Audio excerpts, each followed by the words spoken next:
پھر ترکیہ حکومت نے اس کے اوپر گرین کلر لگایا جس کو گنبد خضرا کہا جاتا ہے. تو اس کے توڑنے کا حکم اللہ کے رسول صلی اللہ علیہ وسلم نے دیا ہے، بے شک دیا ہے، اور چونکہ اس میں ایک فتنے کی بات ہے اس لیے اس سے روکا گیا ہے. رکی ہوئی وہ بات انشاءاللہ تعالی وقت آئے گا تو وہ بھی ٹوٹ جائے گا، اس میں کوئی مسئلہ نہیں ہے، کیونکہ اللہ کے نبی نے فرمایا ہے کہ قبروں کے اوپر پختہ عمارتیں اس طرح کی تعمیر کرنا یہ حرام ہے. تو چھٹی صدی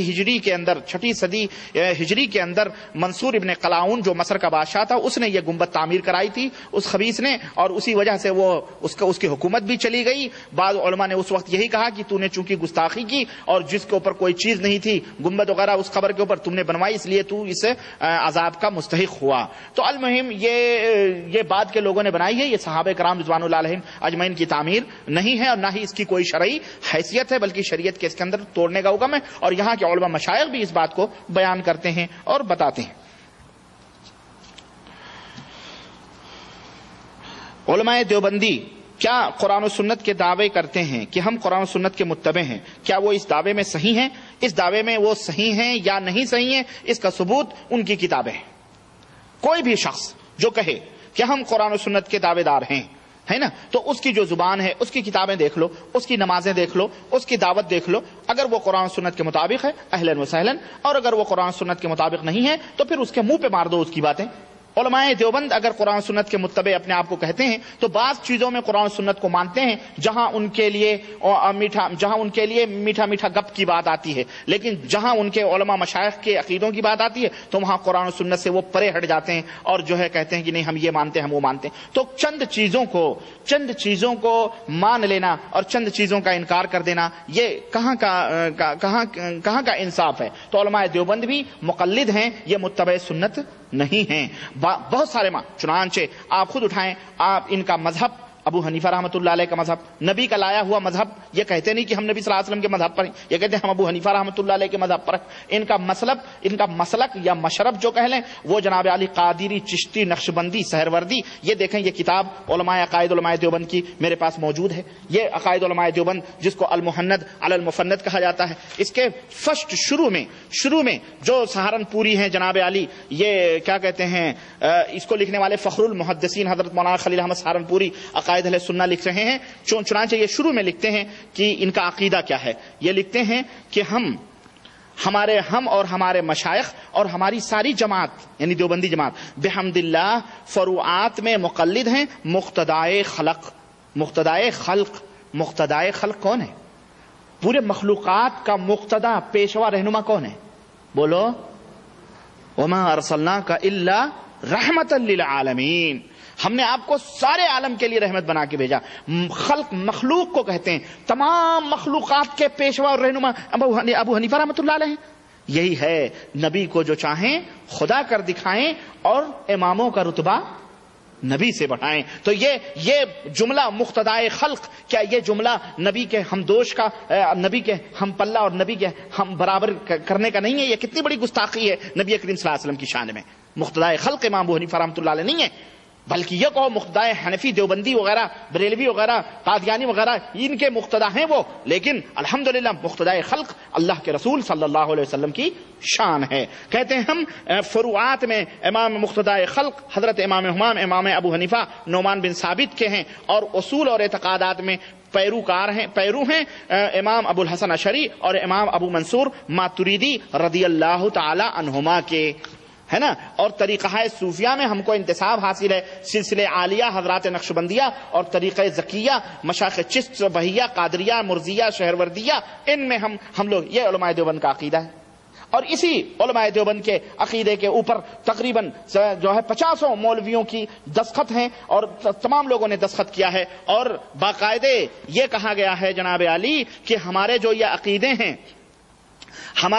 عقیدے ہیں اگر ان عقیدوں سے کوئی شخص، ہے نا، صفحہ 186 میں دیکھیں، صفحہ 186 کے اندر کہتے ہیں ایک حضرت دیوبندی کہتے ہیں کہ اگر اس عقیدے سے کوئی شخص، صفحہ 186 کہتے ہیں کہ ہم علماء دیوبند محمد شریف صاحب کشمیری مدد ذلہ جامعہ خیر المدارس حضرت مولانا فیض احمد جامعہ قاسم الملتان کہتے ہیں اما بعد خلاصہ کتاب علماء عقائد علماء دیوبند میں مندرجہ عقائد بین ہی علماء اہل سنت الجماعت کے عقائد ہیں، ان سے انحراف کرنے والا یعنی ان عقیدوں کو نہ ماننے والا اہل سنت والجماعت کے گروہ سے خارج ہے. کس کی جماعت سے خارج ہے؟ بولو. یہ کتنی بڑی دیوبندیوں کی دھاندلی ہے. اور ہم کہتے ہیں کہ الحمدللہ ہم ایسے باطل، اور اس کتاب کے اندر میں انشاءاللہ کبھی پیش کروں گا اس المفند علی المہند کے اوپر، اس کتاب کے اندر ایسی سی خرافات عقیدے ہیں جو شرک، اس کے اندر بزرگوں مرنے کے بعد ولیوں صالحین کی قبروں سے استفادہ کرنا، ان سے فیض حاصل کرنا، باقاعدہ اس کے اندر اس کا وہ دیا گیا کہ یہ ہمارا عقیدہ ہے. نبی کریم صلی اللہ علیہ وسلم اپنی قبر میں زندہ ہیں، جیسے دنیا میں زندہ تھے بالکل اسی طرح قبر کے اندر بھی زندہ. استغفر اللہ، نعوذ باللہ. کیا وہاں بھی چل رہے ہیں، کھا رہے ہیں، پی رہے؟ اور یہی بات احمد رضا خان نے اپنے الملفوظ میں کہی ہے، تو تم اس کو تو مشرک بتاتے ہو. اور تم دیوبندی علماء، اگر کوئی دیوبندی مولوی اس کتاب کے اندر لکھے ہوئے عقیدے کا انکار کرتا ہے تو وہ خارج اہل سنت والجماعت کی جماعت سے کیا ہو جاتا ہے؟ وہ خارج ہو. یہ لکھا ہوا ہے اس کے اندر، یہ ہمارے گھر کی بات نہیں ہے. تو میرے عزیز، تو علماء دیوبند جو ہیں یہ متبع سنت نہیں، یہ مقلد ہیں. یہ کیا ہیں؟ بولو. مقلد ہیں. اور کہتے ہیں جی ہم کو گالیاں دیتی. یہ گالی نہیں ہے، یہ تم اپنی کتابوں کے اندر پورا یہ سب خرافات بکواس کر کے گئے. تو اس طرح سے یہ دعوے دار ضرور ہیں، لیکن یہ حقیقت میں ڈھول کا پول ہے، اندر سے یہ خالی ہیں. اور ان کی کتابیں بدعقیدگی کی. اگر یہ متبع سنت ہیں تو نبی کریم صلی اللہ علیہ وسلم کی سنت میں یہ نہیں ہے کہ اللہ کے رسول صلی اللہ علیہ وسلم نے یہ عقیدہ بتلایا ہو کہ مرنے کے بعد لوگوں کو زندہ سمجھو قبروں میں. جبکہ فضائل اعمال کے اندر زکریا صاحب جو ان کے پیشوا ہیں یہ کہتے ہیں کہ بزرگان دین قبر کے اندر زندہ رہتے ہیں. مولانا اشرف علی صاحب تھانوی ارواح ثلاثہ کے اندر لکھتے ہیں کہ جناب علی ہم ایک قبر کے اوپر فاتحہ پڑھنے گئے تو قبر والا کہتا ہے کیوں دل لگی کرتے ہو؟ کہنے لگے کیوں؟ کہنے لگے جانا ہے کسی مردے کے اوپر فاتحہ پڑھو، ہم زندوں کے اوپر فاتحہ پڑھنے کیوں آئے ہو؟ اور اشرف علی صاحب تھانوی حکیم الامت ہیں، وہ قبر پر فاتحہ پڑھنے جا رہے ہیں. فاتحہ پڑھنا قبر پہ سنت ہے؟ کون سے متبع سنت ہے بتاؤ؟ تو یہ دیوبندی مولوی یہ عقیدے ہیں ان کی کتابوں میں بھرے پڑے ہیں. اور میری کیسٹیں الحمدللہ اس موضوع پہ موجود ہیں، عقائد علماء دیوبند ویڈیو اور آڈیو سب کیسٹیں موجود ہیں. دیکھو، میں ان تفصیلات میں نہیں جانا چاہتا، ٹائم بھی زیادہ ہو رہا ہے، میں سوالات اور جوابات مکمل کر لوں. سمجھ رہے ہیں؟ تو یہ بات ہے. اتباع اور تقلید میں کیا فرق ہے؟ اتباع اور تقلید میں زمین آسمان کا فرق ہے. اتباع اور تقلید میں آگ اور پانی کا فرق ہے. اتباع کہتے ہیں نبی معصوم حضرت محمد رسول اللہ صلی اللہ علیہ وسلم کے پیچھے آنکھ بند کر کے چلنا، اور تقلید کہتے ہیں آنکھ بند کر کے اپنے امام کے پیچھے چلنا. ہاں، تو دونوں میں زمین و آسمان کا فرق ہے. جیسے آگ اور پانی جمع نہیں ہو سکتے، اسی طرح اتباع اور تقلید دونوں جمع نہیں ہو سکتے. ہم متبع سنت ہیں، وہ مقلد ہیں، اس لیے وہ تقلید. یہ فرق ہے. کیا غیر مقلد بد مذہب ہیں؟ اگر غیر مقلد بلا کسی جاہل ہے وہ، اور جاہل ہوتا ہی غیر مقلد کے مطلب جو ہے نا، غیر مقلد کیا بد مذہب ہے؟ غیر مقلد کو بد مذہب کہتے ہیں. اور یہ مقلد اور غیر مقلد کی جو فرق ہے یہ بیان کیا گیا. مقلد جاہل ہوتا، مقلد کس کو کہتے ہیں؟ جاہل کو. اور غیر مقلد کس کو کہتے ہیں؟ غیر جاہل کو. اور غیر مقلد جو کہا گیا ہے میرے بھائی، میں نے کئی سوالوں کے جواب میں کئی دفعہ میں نے یہ جواب دیا ہے کہ یہ جو غیر مقلد کا الٹا غیر مقلد نہیں ہوتا ہے. مقلد کا الٹا دن کا الٹا غیر دن ہوتا ہے. بولو.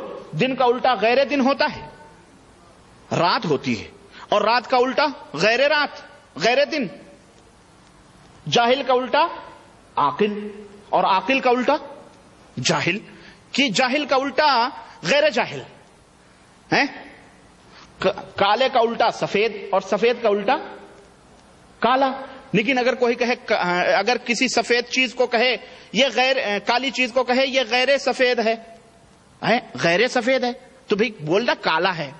بھئی گائے کا، اب اس طرح سے آپ جوڑ لیں. اسی طرح اصل میں ہمیں غیر مقلد کہتے ہیں بد مذہب ہیں. یہ ہم نے مذہب محمد الرسول اللہ جو دین اسلام ہے ہم نے اس کو پکڑا ہوا ہے، تو ہم بد مذہب ہیں. اور یہ ان صوفیوں منحوسوں کی کتابیں، ان صوفیوں کی اقوال اور ان صوفیوں کے فضائل اور ان کی کتابوں کو پکڑے ہوئے لوگ یہ بہت بڑے مذہب والے ہیں.